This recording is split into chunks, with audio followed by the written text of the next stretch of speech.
kecuali dengan ridho darinya. Kecuali dengan keridhaan dari muslim tersebut. Tidak boleh mengambil hartanya muslim itu seberapa? 100 perak, 50 perak sekarang masih ada ya? 50 perak masih ada? Masih ada ya? Koinnya 10 perak tidak ada ya? Paling itu 50 perak.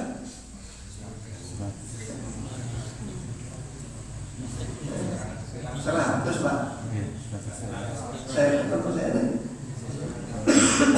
Ya tak perlu hilang, tak perlu beda pendapat. Pokoknya sekecil apapun harta saya, tidak ada seorang pun yang diperbolehkan untuk mengambil dari saya dengan tanpa ridho dari saya, meskipun sepeser, meskipun 50 rupiah kalau masih ada. Apalagi 100 rupiah, ya 100 rupiah.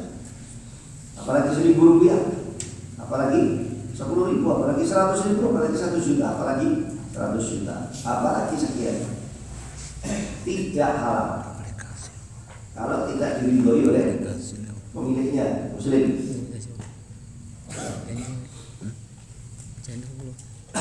Yang mengambil siapapun, mau dari pemerintahan yang rampok atau personal juga rampok, personal rampok tukang ambil data, tidak halal.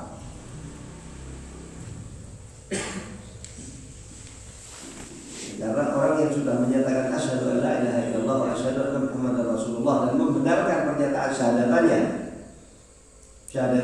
dia membenarkan, satu dia yakin, dua dia mengucapkan dan mengungkapkan dengan lisannya, dan kedua membenarkan, menyatakan la ilaha illallah, ya sholat, ya puasa pada Ramadan, ya zakat, kan membenarkan tuh. Termimpin la ilaha illallah, kata sholat, nggak mau puasa Ramadan, nggak mau menjalankan, nggak mau membenarkan syahadatnya. Nah, ini ya wajar kalau nggak percaya sama orang tersebut, wajar, karena dia sendiri nggak membenarkan syahadatnya.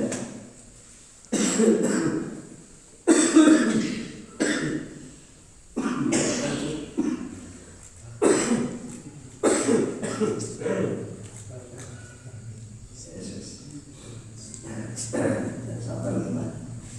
Kali ini dan pekan-pekan dengan ini.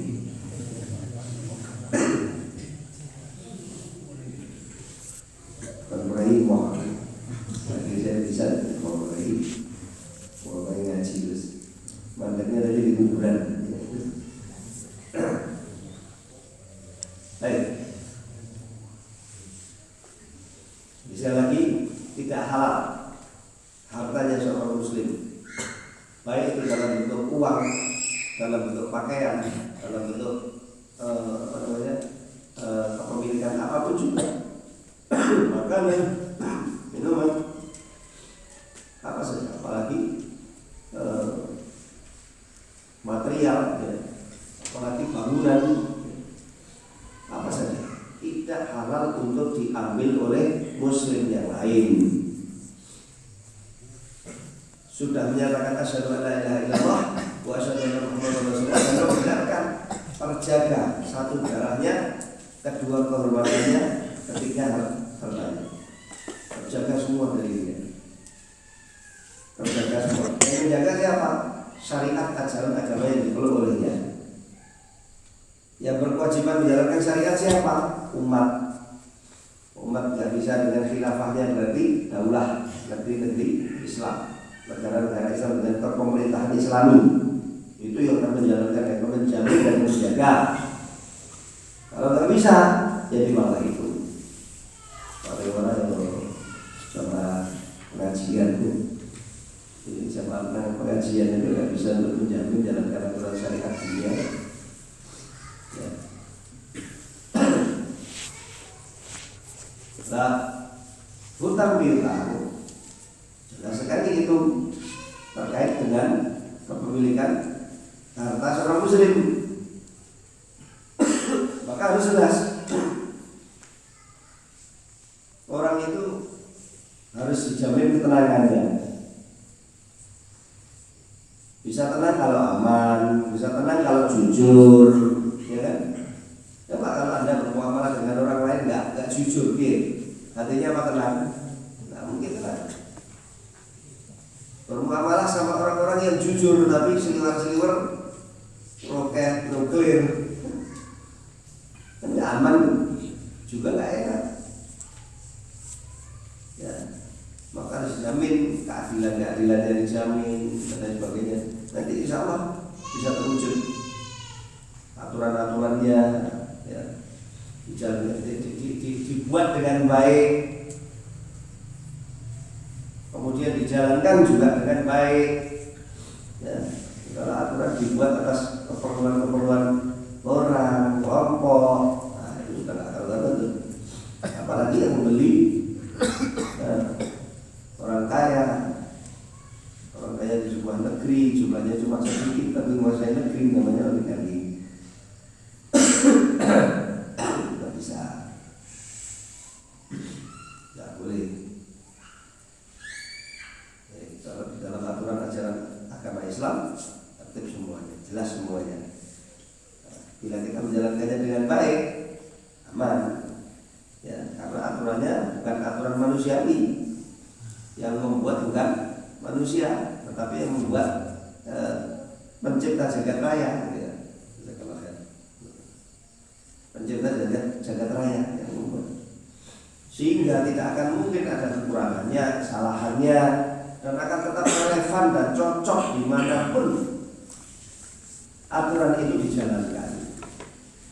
Dimanapun aturan itu dijalankan. Sebagian ulama-ulama kita, dai-dai kita mengatakan, kami melihat aura dan mencium aroma syariat Islam justru ada di negeri-negeri barat, di negeri-negeri kafir barat, sehingga berjalan sehingga urusan-urusannya itu berjalan dengan baik dan rapi. Ya, meskipun sekarang baru berubah itu, kata-kata ini disampaikan oleh beberapa ulama dulu, zaman dulu di Eropa, sebagian negara Eropa, sebagian negara-negara di sini di Asia, ya ada yang di Jepang, ada bagiannya di beberapa tempat. Kami melihat aura dan aroma Islam di beberapa hal, bukan tidak semuanya, ya. Ada ketertiban, ada kebersihan, ada keadilan, ada ini, ada itu, semuanya ketika dijamin. Malah kami tidak melihatnya di negeri-negeri kami yang mengaku sebagai negeri Muslim, ya. Negara-negara Arab ini, Arab itu, ya, begitu-begitu negaranya. Jargon-jargon Islami besar, nama juga tinggi, ya. Namun justru aura-aura aturan syariat dinnya, ajaran agama mereka tidak lucu. Baik. Nah, termasuk yang harus dijamin itu tadi, ya, keamanan, terus ketenangan. Dan ketenangan akan bisa wujud apabila tadi ada kejujuran, ya, antara kita bermuamalah dengan orang lain. Sana jujur, kita bermuamalah dengan mereka enak gitu. Kemudian juga aman, ya. Nah, orang dalam hal muamalah mereka bermuamalah, di antaranya adalah tukang piutang, ya. Di sini butuh kejujuran, di sini butuh kebaikan akhlak. Bahkan kebaikan akhlak seorang muslim dalam bermuamalah dengan muslim yang lain pun dalam hal yang seperti ini, dalam ajaran syariat kita tetap diperintahkan kita untuk mencatat dan menulis agar supaya dokumennya terjaga. Kenapa? Kejadian-kejadian ini terjadi. Saya jujur, Anda jujur, kita bermuamalah sama-sama jujur, saling percaya. Akhirnya menggampangkan yang namanya pencatatan. Mungkin nggak usah dicatat, nggak apa-apa lah. Berapa kan 100 juta Pak? Oh iya. Mau dibayar kapan? Nanti tahun depan ya Pak ya. Oh iya ya. Aduh, tolong dicatatkan. Nggak usah dicatat. Nah, saksinya siapa ini? Nggak perlu lah. Oh, saya kenal dengan juga kenal saya benar sekian namanya Muhammad setahun. Baik sama baik, jujur sama jujur, saling percaya, saling ingin bantu dan lain sebagainya. Tapi terus di perjalanan kan siapa yang tahu? Meninggal, lupa, terjadi permasalahan, apa semuanya tetap aja. Maka baiknya untuk tetap dijalankan seperti apa yang ditetapkan oleh Allah Subhanahu wa taala di dalam Al-Qur'an.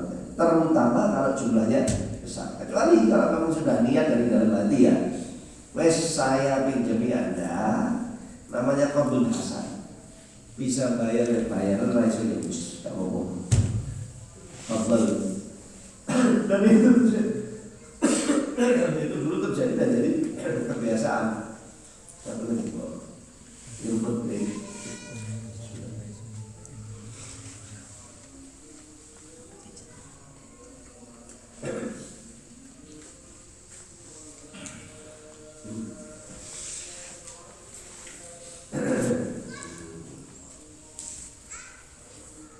saya ingin membatasi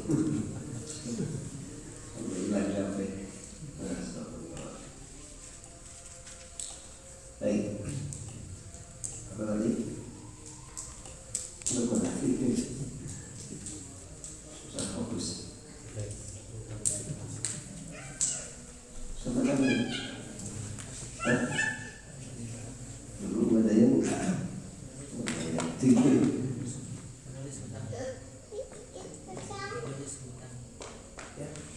Oh ya, perlu saya buka.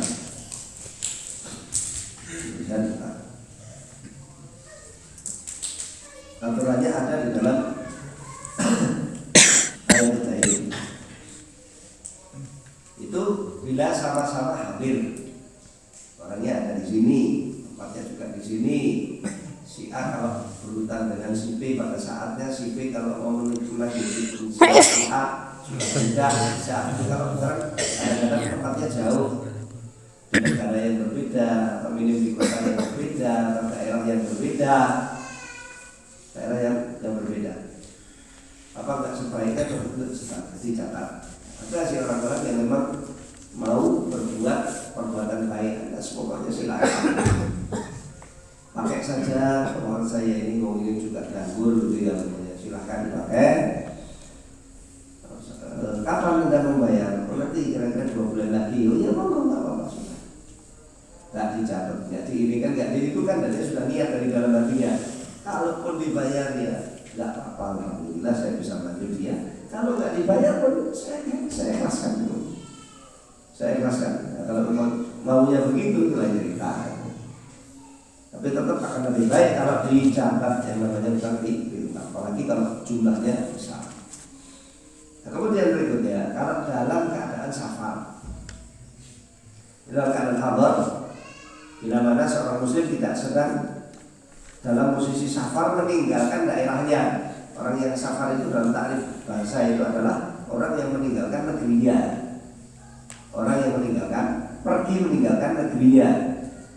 Ya. Nah, kalau namanya orang meninggalkan negeri, nah itu sudah jelas safar. Meskipun dia tinggalnya di perbatasan, mana namanya Nunukan namanya. Sama yang Malaysia di mana?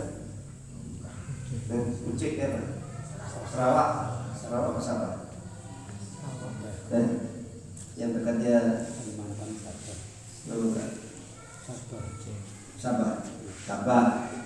Ya. Coba atau Johor. Baru sama Singapura. Ya. Mungkin cuma nyebrang apa namanya jembatan tol. Kalau dia dari Jogja rumahnya pergi ke Singapura. Nah itu kalau pakai takrif bahasa sudah safar. Takrif bahasa ya, itu sudah safar. Tapi kalau mengambil hukum safar, nah ini yang tentunya ya dia pikir-pikir gitu. Paling tidak pendapat ulama yang mengatakan orang yang bepergian jauh yang wajarnya secara adat itu dikatakan safar. Anda pergi dari sini mamanya ke Solo. Seperti kalau Anda pergi dari sini ke Pelausan sama ke Magetan apa enggak? Ayo. Dari sini ke Pelausan ke Magetan enggak usah bawa dompet ya. Enggak usah bawa dompet. Tapi kalau dari sini pergi ke Solo, berani nggak bawa dompet? Dompet tuh ya. Tapi ini ganti sarung gitu Pak. Ganti sarung pakai celana. Itu mesti. Dan sudah ada persiapan. Sudah bawa bekal-bekalan. Nah kalau itu sudah berbekal secara adat namanya itu safar menurut pendapat sebagian ulama. Tapi nanti ada di mazhab Syafi'i umpamanya itu ada ketentuan jaraknya ditentukan oleh Imam Syafi'i maupun Syafi'i ulama-ulama mazhab Syafi'i. Kalau nggak salah berapa? 76 lah.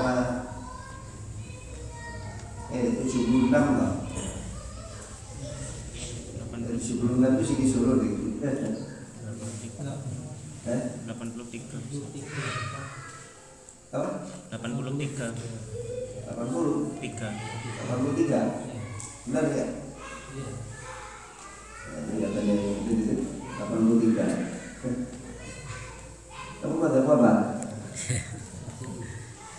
Syafi'i. Syafi'i. Awas kalau suku nggak kurang awas.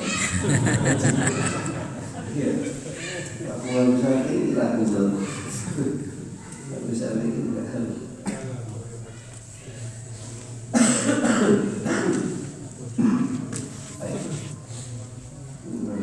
Saya naik sini. Nanti kalau kelewatan sama mobil, 83 fraksi Solo atau maju Siti gitu ya. Ujungnya Solo sudah 81 bawahnya tinggal Siti Pak. Enggak, pokoknya enggak perlu diomong, tinggal saya itu ini sudah sama-sama capeknya, udah jauhnya sudah ini kan tinggal sini. Alasan macam-macam. Baik. Nah, di sini Allah SWT menyebut Alhamdulillah masyarakat wa in kuntum ala safar, dan bila mana kalian berada di atas safar, maksudnya bila mana kalian sedang dalam keadaan safar. Dalam keadaan safar belum pulang, posisinya tidak berada di tempat dan di rumah, tetapi sedang keluar daerah dan di luar kota safar. Lalu kalian berhutang gitu ya. Lalu kalian perlu untuk hutang misalnya ATM hilang atau dompetnya ciblok jatuh. Kali-kali tidak ada naik bis yang murahan akhirnya kecopet. Tapi sekarang udah jalan nih coba teman. Jalan ya. Apa? Kita jarang kan. Coba jarang. Yang banyak koruptor. Ya. Rampok yang banyak. Kalau sedikit-sedikit itu orang kesian, selalu miskin-miskin dibandingin. Banyak sekarang yang rampok ini karena yang mana. Wa in kuntum ala safarin, dan bila mana kalian sedang dalam posisi bersafar, lalu butuh uang, butuh harta, kepepet butuh hutang, lalu kalian berhutang, walam tajidu katiban, namun kalian tidak mendapati juru tulis. Tadi saya katakan Arab dulu itu buta apa namanya, ummi itu buta huruf badui-badui itu nggak bisa baca. Buahnya kan mereka nggak bisa baca, meskipun ada sekolah-sekolahnya ya. Tapi kalau yang masih kecil-kecil itu di sekolah kan ya jadi bisa. Dulu kan nggak bisa, orang tua-tua nggak bisa. Pernah kejadian saya sama teman saya namanya Ustaz Bufida di Surabaya. Dia dulu di Universitas Umbul Qura di Mekah. Jadi tahun 90-an itu sampai tahun awal-awal sampai tahun akhir-akhir 90-an. Kalau orang-orang apa namanya asing di sana itu kan menggunakan apa namanya itu izin tinggal itu ya. Kalau di sini itu di pasar apa ya. Itu nanti setiap tahun diperpanjang. Terus kalau mau keluar kota harus izin dulu ke apa namanya itu, urusan paspor, migrasi, minta izin saya mau safar dari Mekah ke Jeddah itu, tidak pamit sih. Udah parah jadi waktu itu, apalagi di Madinah. Nah kami saat itu ya kadang-kadang dari sulitnya protes, keuangan juga mepet, izin itu juga harus bayar, gitu. Nggak ada yang nggak bayar. Jadi kadang-kadang kita berangkat tanpa pakai surat. Ya beberapa kali aman sih. Cuma nanti kalau pas waktu namanya pemeriksaan jadi rame. Nah, suatu saat kami pergi berdua ke Madinah. Agak sepi waktu itu, tetapi tetap ada pemeriksaan di batas masuk Madinah. Cuma ditanyain izin, apakah izin tinggalnya? Ini saya berikan. Oh ya dari itu, ya punya teman saya, bentuknya kartu. Itu dipegang, walik, budgetnya walik. Ini apa? Ini izin tinggal. Itu apa? Itu apa pelajar? Oh iya, ya bisa. Jalan. Iya, pakai semua cara. Kalau tuh dipegang kok walik, KTP walik itu piye udah macam itu. Orang ini tuh mungkin malu kan ya bilangnya. Ini apa? Dia ditanya ini apa? Ini itu pelajar. Oh iya, jalan. Alhamdulillah ada semua jalan. Sampai tahun-tahun polisi itu, ini polisi atau jadi mana yang bekerja di apa tadi? Migrasi Jawa Barat kalau di sana itu migrasi. Masih ada yang nggak bisa baca begitu itu sampai tahun-tahun kemarin. Kalau boleh di sini Allah SWT menyebut bila mana kalian safar kemudian kalian tidak mendapatkan seorang pun yang bisa menjadi juru tulis dan menuliskan tentang kalian, maka dengan cara yang lain, apa itu farihanun makbudah. Dalam bacaan yang lain faruhunun makbudah. Ya, ruhunun makbudah. Dan ruhun itu jamak dari rahdun. Rahdun artinya adalah jaminan yang bisa dikuasai, dipegang, dikuasai oleh orang yang memberikan hutang. Jadi si A kalau sedang dalam safar mau berhutang kepada si B, lalu tidak ada juru tulisnya, nggak apa-apa, bisa hutang tanpa dicatat dan tanpa ditulis, nggak apa-apa. Tetapi silahkan berikan apa? Jaminan. Kenapa? Biar yang memberikan hutang ini juga dia benar. Apalagi kalau itu musafir, si A ini biasanya kalau musafir nggak akan kenal dengan si B, sedangkan si A memerlukan dan membutuhkan uang atau harta untuk keperluan safarnya. Dia butuh, dia perlu, nggak punya uang tapi punya harta kepemilikan yang lain, benda-benda yang bisa dijadikan apa? Dijadikan sebagai jaminan. Nah, jaminan segala sesuatu dari harta yang berharga. Segala sesuatu dari harta yang berharga bisa diserahkan kepada orang lain untuk dikuasai, menutupi harga hutangnya, menutupi jumlah hutangnya, atau tidak menutupinya, nggak apa-apa. Namanya jaminan. A hutang dengan B keuangan sebanyak 5 juta karena dia safar, dompetnya hilang. Maka dia ketemu orang, lalu ngomong, cari orang yang kira-kira yang baik siapa ya? Oh si bulan ini kan? Dia pergi ke sana. Assalamualaikum, waalaikumsalam. Anda Muslim? Iya, saya juga Muslim. Saya dari negeri sana. Anda dari sini? Iya. Begini Mas, saya ini musafir dari negeri saya. Sampai ke sini dompet saya hilang. Saya butuh duit, saya butuh uang untuk saya menyambung safar saya ataupun saya pulang. Bisakah Anda membantu berikan? Coba Pak, kalau jenengan kedatangan orang seperti itu, berani nggak sih? Pak, berani nggak sih? Jadi ya, makanya disyariatkan untuk memberi apa? Jaminan. Kalau tidak ada dokumen tertulis yang jelas yang bisa dituntut, nanti kalau dia berdusta ataupun bohong, sehingga harta kepemilikan yang dipinjamkan itu bisa kembali, dan dia tidak tertipu. Bila mana dokumentasi bukti tertulis tidak bisa diadakan, maka solusinya kita memberikan apa? Jaminan. Ya, saya hutang pada Anda 5 juta ya rupiah. Nah ini sebagai jaminannya saya berikan kepada Anda apa namanya?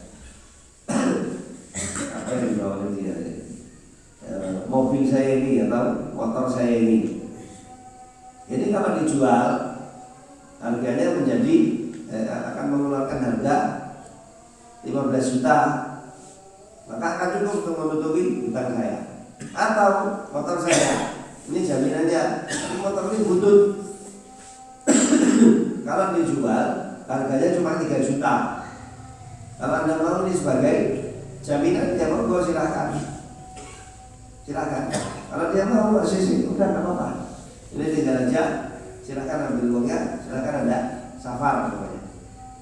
Boleh nggak apa-apa. Itu rahdun. Dan Rasulullah SAW itu sudah saya sampaikan, wafat, sedangkan baju perangnya beliau dijaminkan kepada orang Yahudi berhutang beberapa karung gandum untuk rumah-rumah istri-istrinya beliau. Rasulullah sampai wafat belum sempat mampu untuk menebus hutangnya. Tetapi ketika beliau berhutang, dia memberikan apa? Jaminan. Maka jaminan itu berhak si Yahudi itu untuk menjual, lalu mengambil haknya, kemudian mengembalikan apa? Sisanya, mengembalikan kepada Rasulullah SAW sisanya, atau keluarganya Rasul sisanya. Ya. Nah, begitulah rahdun. Nah, hari ini untuk jaminan ini sudah berjalan lancar, apalagi kalau di bank malah yang dicari-cari jaminan, ya. Dicari-cari jaminan dan hutangnya gitu ya. Alhamdulillah dari. Kemudian di sini Allah berikutnya menyebut, Allah Subhanahu wa taala menyebut Alhamdulillah minasyaitonir rajim. Fa in amina ba'dukum ba'dan. Bila satu dengan yang lain di antara kalian itu sudah saling merasa aman. Tadi ya, si A safar ke negeri yang lain, lalu perlu untuk berhutang, lalu menemui si B. Si A tidak kenal dengan si B di negeri ya B. A adalah orang asing di sana, tidak dikenal oleh orang-orang, apalagi oleh si B, dan si B juga tidak mengenal A. Lalu dia meminjam hutang, meminjam keuangan dan hutang. Tetapi si B merasa aman dengan si A. Seperti kejadian ada kejadian dahulu di umat sebelum kita kata Rasulullah. Hadisnya ada diriwayatkan oleh Imam Bukhari di dalam Sahih Bukhari-nya. Ya, hadisnya sahih. Telah ada orang dahulu di zaman orang yang sebelum kita dahulu safar, lalu dia memerlukan keuangan, ya, lalu berhutang dengan orang lain di negerinya. Tak tanggung-tanggung lagi hutangnya. Tahu berapa? 1.000 dinar. 1.000 dinar. Satu dinar berapa kan? Satu dinar berapa? 4 juta. Satu dinar berapa? Bukan dirham. 4 juta. Satu dinar 4 juta lebih. Oke, kalau 1.000 berarti berapa? 4 juta kali 1.000. Kemudian tidak Pak? Lalu tambahi 4. Jadi berapa? 7 ya Pak?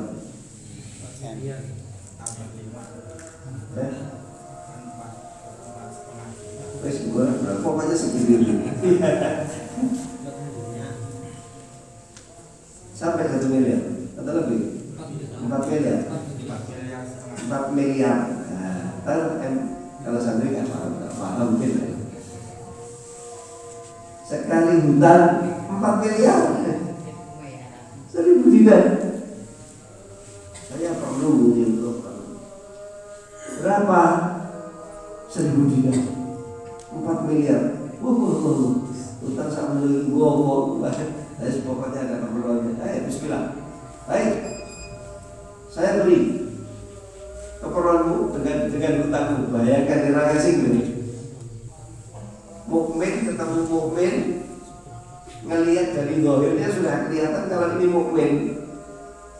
Yang diutangi aman dengan yang berhutang, dan yang berhutang jujur orangnya. Jadi tanda-tanda kejujuran itu nampak pada dirinya.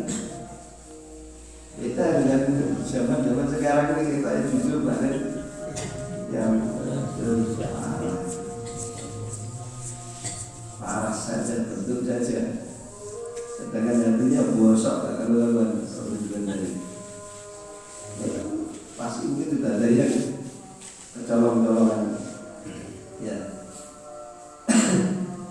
Saya mau hutang 1.000 dinar dan akan saya kembalikan di waktu A. Ya. Oh iya, baik. Apa buktinya? Cukup Allah sebagai bukti. Siapa saksinya? Cukup Allah sebagai saksi. Wah. Kamu mau berhutang, saya mintain bukti. Buktinya Allah. Ya saya terima. Oh, kamu bilang Allah kok. Mana ada bukti lebih kuat daripada Allah Subhanahu wa taala?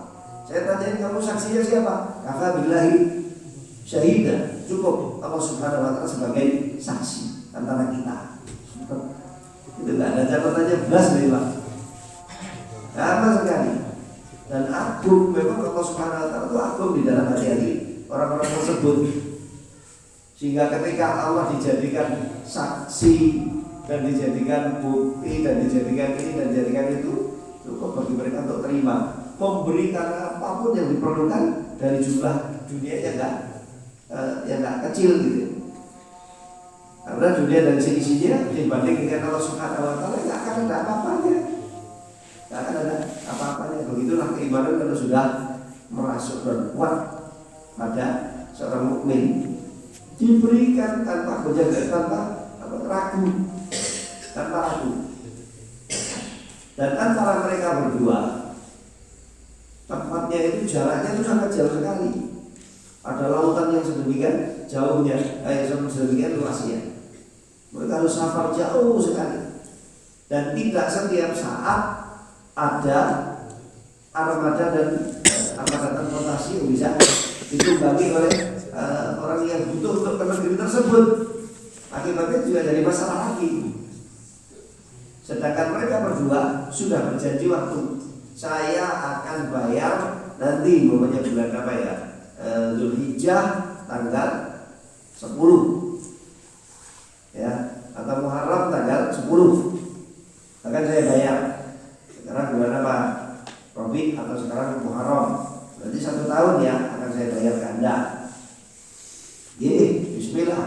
nih, yuk itu 100 apa 1000 dinar itu saya muter-muter ya asli semua.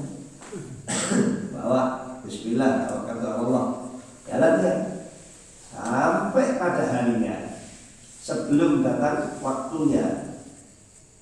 Dengan perhitungan si B, kalau nanti saya safar dari hari ini, saya akan sampai kepada si A pada hari di mana saya menjanjikan dia untuk saya menebus hutang saya, maka dia berusaha untuk safar, mengembalikan hutangnya. 1000 dinar dibawa oleh dia sampai pesisir, sampai ke pesisir atau sampai ke pantainya, maka kemudian dia menunggu mencari armada penghubung kapal, cari kapal untuk bisa menyeberang ke negeri yang non jauh di sana. Sehari nggak ada, 2 hari nggak ada, ya Allah semakin dekat ini janjinya semakin mendekat. Di mana ini? Sebagian ulama katakan itu sungai besar, sebagian mengatakan itu laut, karena dalam bahasa Arab bahrun itu artinya adalah air yang banyak.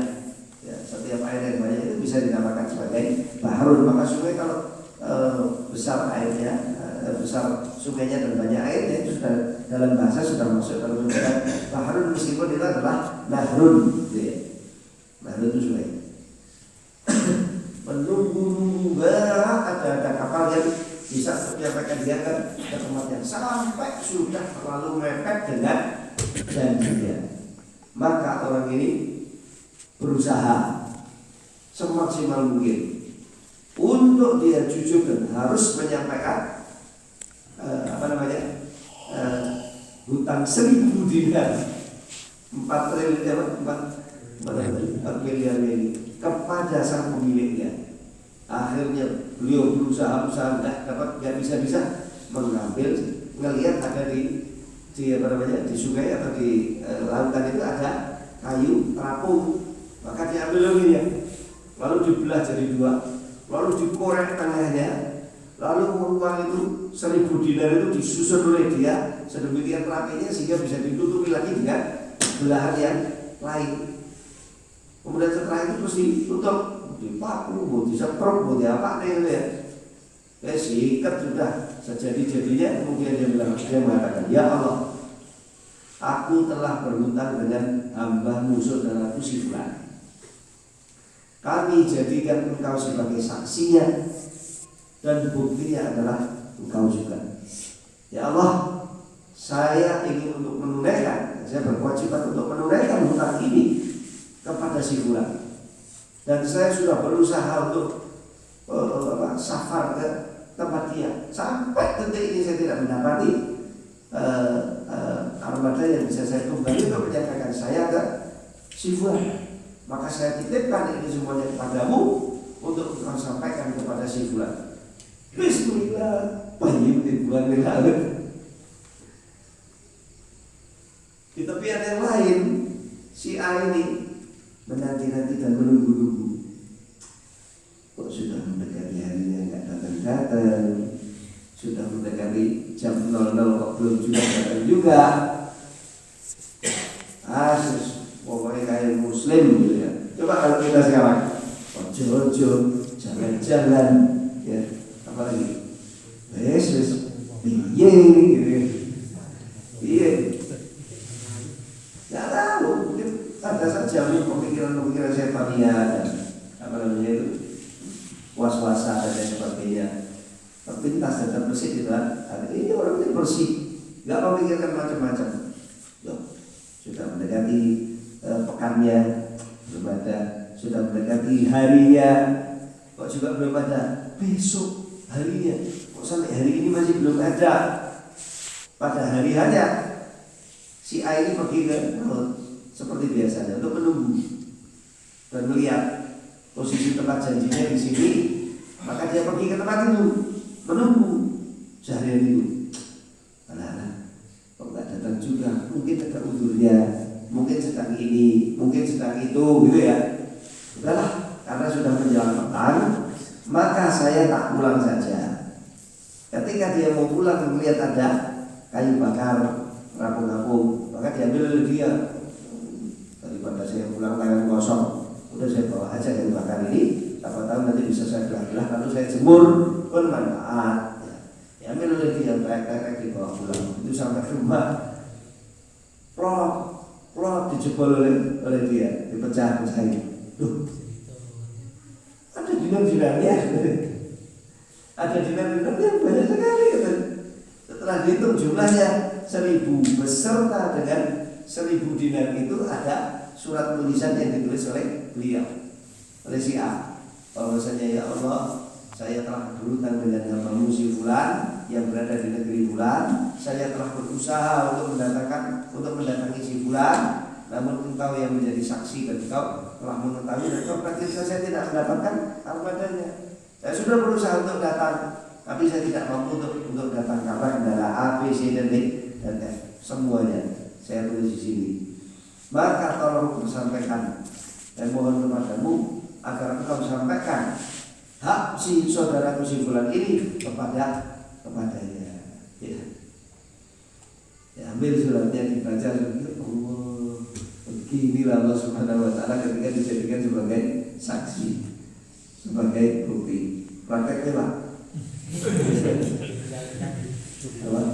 Ya, tapi antara seorang mukmin dengan mukmin, jangan kemudian mukmin sama muslim KTP, tapi ketipu enggak. Dorongannya keyakinan, kepercayaan yang aman bisa gitu. Ya, bisa, bukan suatu yang mustahil gitu. Dan ini bukan cuma jadi dongeng-dongeng lama, bukan jadi kisah-kisah lama yang terus ditindakkan sebagai dongeng kita. Betul kan bisa terjadi. Dan bahkan kejadian-kejadian terjadi zaman kita ada hal-hal yang mirip-mirip dengan itu. Ada. Terjadi dari orang-orang yang jujur, orang-orang yang yakin dalam imannya. Semuanya itu bisa terjadi dan bukan sesuatu yang mustahil.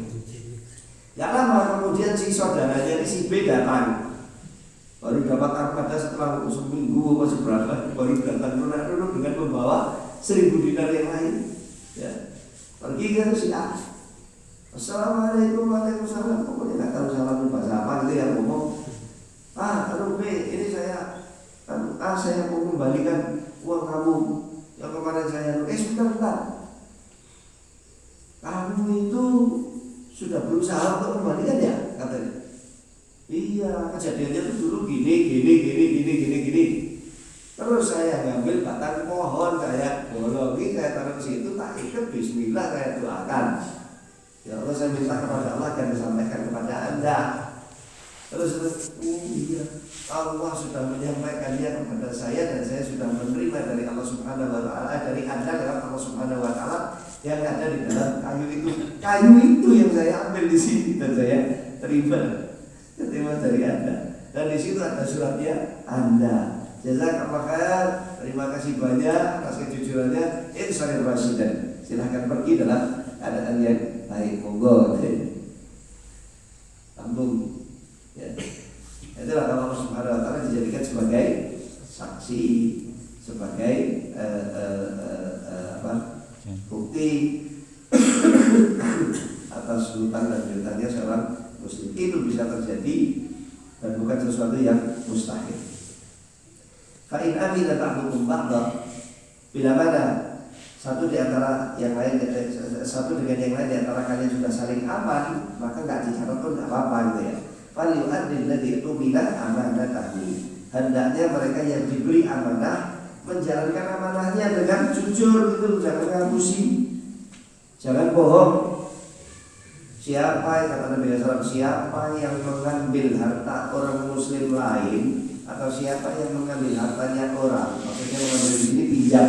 Siapa yang berhutang dengan orang lain dan mengambil harta orang lain itu dengan niat mau untuk mengembalikannya dengan jujur, niscaya kata Nabi SAW, Allah akan mempermudah baginya untuk dia mengembalikannya, untuk dia menunaikannya kembali.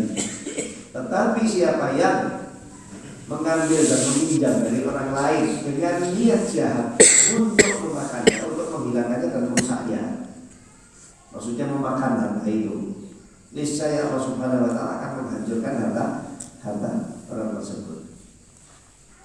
Dan itu yang disebut oleh Nabi Sallallahu Alaihi Wasallam. Ya. Makanya di sini Allah menyebut falyu'addil ladzi tumila amanatahu wal yattaqillaha rabbahu. Dan hendaknya dia itu dalam hal ini bertakwa kepada Allah Subhanahu wa taala sebagai Tuhannya, ya. Percaya dan yakin. Percaya dan yakin. Kalau sudah mengambil, ya yang amanah, yang jujur. Hendaknya dia takut kepada Allah Subhanahu wa taala, jangan sampai menipu dan bohongi saudara mukminnya. Sudah minjam dia ngaku minjam dan tanggung jawab gak dikembalikan. Jangan kemudian meminjam kemudian bohong, bilang enggak saya nggak pinjam dan memungkiri dan tidak mau untuk mengembalikannya atau tidak mengembalikannya dengan sempurna. Wala taktumus syahadah, dan janganlah kalian saling menutupi atau janganlah kalian itu menutupi berani-berani untuk menutupi kesaksian. Kalau bersaksi silakan yang benar, dan kalau memberikan kesaksian juga yang benar, dan menerima kesaksian juga yang benar. Jangan saling menutupi kesaksian. Wa man yaktumha fa innahu azimul qalbu. Barang siapa yang berani untuk menutup-nutupi kesaksian, barang siapa yang berani untuk menutup-nutupi kesaksian, ya. Kesaksian atas hutang sekian, tapi terus dia bilang enggak, saya enggak berhutang segitu kok, saya enggak bersumpah dengan itu kok, saya enggak janji dengan yang seperti itu kok. Loh, ini saksinya enggak, dulu enggak bersaksi, pokoknya mangkir dari hutangnya dan tidak amanah dan tidak jujur, menutupi kesaksian yang semestinya harus tegak, ya. Bahwa fa'innahu azimul qalbi. Barang siapa yang berani berbuat hal tersebut, menutup-nutupi kesaksian yang sebenarnya, baik dia yang bersaksi, baik dia yang berhutang, maupun orang yang dijadikan sebagai saksi yang menyaksikan, ya. Tentunya juga pencatatnya juga begitu juru-juru. Barang siapa yang berani menceng dan tidak jujur dalam hal ini, fa'innahu azimun qalbuh, sesungguhnya orang itu telah berdosa hatinya. Apa namanya, berniat di situ adalah hatinya. Yang berniat di situ adalah hatinya. Mana ada orang bisa berbuat sesuatu maupun berkata sesuatu kalau bukan perintah dari hati. Siapa yang berani menutupi kesaksian, maka dia berdosa. Cukup kok. Ini aku betul bisa katakan berdosa ini.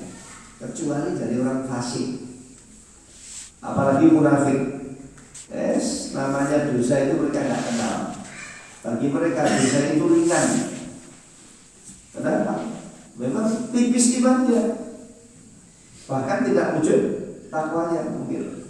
Orang kalau sudah ketipisan takwa, ketipisan iman, maka bagi dia dosa itu kecil, mudah dan gampang. Dan biasanya orang-orang seperti itu sudah terbiasa dengan dosa. Maksudnya tumpan dengan dosa ini, terbiasa dengan dosa dan ketagihan dengan dosa. Dan dosa itu sialnya diantaranya adalah melahirkan dosa yang lain. Dosa itu menyebabkan lahirnya dosa yang lain. Untuk dosa apa saja ya? Dosa pandangan mata, dosa pendengaran telinga, dosa perkataan lisan, dosa makanan yang dicemil dengan mulut, ya, atau nggak harus makanan pokoknya dengan mulut, dosa dengan mulut, dosa dengan tangan, dosa dengan kaki, ya, dosa dengan farji, pokoknya dosa dengan apapun juga. Kalau itu terjadi dari seorang muslim, maka akan membawa sial dosa yang berikutnya.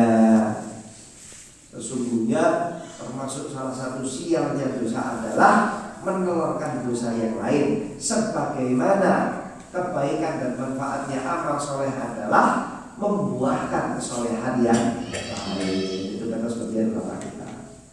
Maka seorang mukmin yang membiasakan dirinya dengan yang soleh-soleh dan hal-hal yang baik-baik, itu insya Allah terjaga. Lah, agar supaya kita itu tidak jatuh kepada yang dosa-dosa dan yang jelek-jelek, maka sibukkan diri dengan yang baik. Sibukkan diri dengan yang baik. Dan kalau ada orang menyibukkan diri dengan yang baik terus nggak jatuh sama sekali pada kejelekan. Kalau ada orang muslim mukmin berusaha semaksimal mungkin untuk berbuat yang baik-baik, berkata yang baik-baik, itu sama sekali nggak jatuh pada dosa. Enggak. Tetap manusia dan jin itu pelaku banyak dosa. Ya. Meskipun kita sudah jaga mata kita, hati, telinga kita, mulut kita, lidah kita, tangan kita, kaki kita, farji kita, hati kita, tetapi masih ada saja kesalahan yang terjadi dari kita. Itu masih ada. Kalau sampai kita itu sudah nggak sama sekali, sudah nggak ada dosanya, belas hidup di dunia ini tidak pernah bisa dosa apapun juga. Ada nggak itu? Ada. Orang koma, muslim baik itu koma, jadi nggak titik-titik memang. Kalau sudah titik, kalau tidak ragu, tidak nulis. Ini nggak bisa dikubur kalau masih koma. Ya, komanya dalam keadaan beriman, bertakwa, baru selesai balik ya, lalu masuk balik, mau balik. Wah, ini sekian lamanya. Baik itu soleh terus itu, nggak pernah salah terus dia. Tapi ya nggak bisa berbuat apa-apa. Nggak bisa berbuat apa-apa. Selagi dia manusia muslim hidup, itu pasti ada kekurangan-kekurangan yang salah. Meskipun dia berusaha untuk bertakwa semaksimal mungkin. Maka dari itu perlu untuk kita waspada. Terutama yang muda-muda ini, yang tua-tua biasanya sudah nggak kepengen dosa, maksudnya nggak tergiur dengan dosa. Tapi nggak tergiur dengan dosa pun, dosanya orang tua itu biasanya nanti ada jenis dosa sendiri. Ya, iya, sudah nggak tergiur dengan dosanya anak-anak muda, suka jalan ke sana ke sini, motor brong, ya ada pakai mobil macam-macam gitu kan, terus apa pakai baju-baju yang lain-lain itu enggak. Tapi simbah-simbah nanti ada dosanya sendiri, namanya dosa simbah. Makanya hati-hati. Pokoknya setelah hidup nggak mungkin kita akan lepas dari ujian-ujian kehidupan. Anak muda ada dosanya, orang dewasa ada dosanya, orang tua juga jangan dikira. Tetapi kalau ada orang mukmin dan muslim juga berusaha semaksimal mungkin bergantung kepada Tuhannya, berupaya bertakwa kepada Allah Subhanahu Wa Taala, lalu dia membiasakan diri dari sejak mudanya dan dari sejak taubat dia dengan yang baik-baik dan berusaha semaksimal mungkin untuk meninggalkan yang jelek-jelek, nanti akan diberi taufik dan diberi kemudahan dari Allah Subhanahu Wa Taala untuk lebih mudah dia beristiqomah. Kenapa? Selagi dia menyibukkan diri dengan amal saleh, maka setiap amal soleh yang dilakukan oleh dia itu akan menelurkan dan membuahkan kesolehan yang baik. Berbeda dengan pelaku dosa. Sekali beraninya berdosa, nanti akan mendatangkan sial dosa yang berikutnya. Kalau sudah datang yang kedua, akan mendatangkan sial yang berikutnya. Dan terkadang dosa yang berikutnya itu lebih serius daripada dosa yang pertama. Dan kalau sudah lebih serius lagi, maka akan lebih menjadikan hati semakin gelap. Orang kalau jatuh dengan dosa itu, hatinya jadi gelap.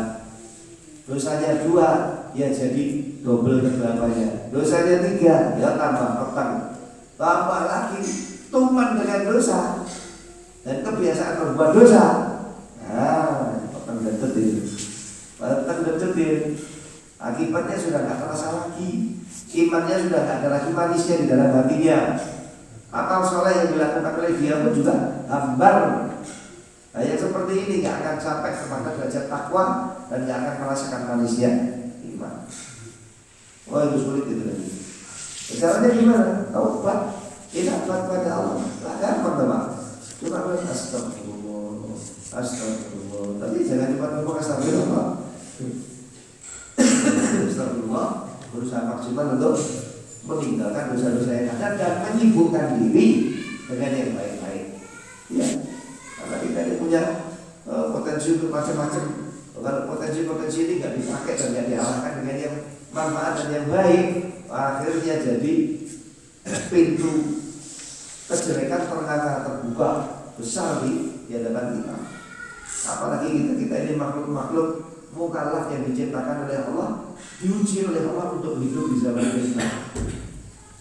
Diuji oleh Allah untuk hidup di zaman fitnah dan letaknya dibuntut-buntut dari akhir-akhir zaman.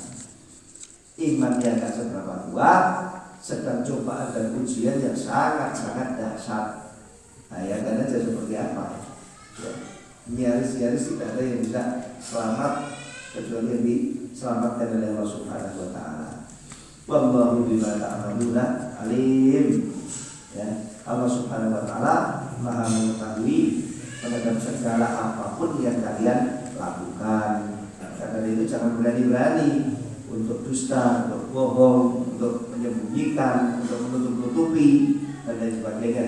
Ini katanya dengan hutang piutang. Alhamdulillah hari ini kita selesai membahas ayat-ayat yang berbicara tentang hutang piutang, baik dalam keadaan hadar maupun dalam keadaan safar, baik di negeri sendiri maupun di negeri orang, baik hutang antara si A dengan si B dalam keadaan mudah maupun dalam keadaan yang sulit, maupun dengan catatan-catatan, atau bila mana tidak terdapat juru tulis yang bisa mencatat, maka bisa dilakukan dengan pemberian jaminan, gitu ya.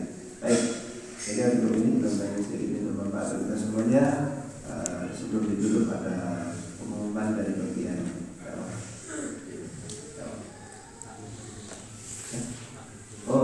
bagian dakwah ini menyampaikan pengumuman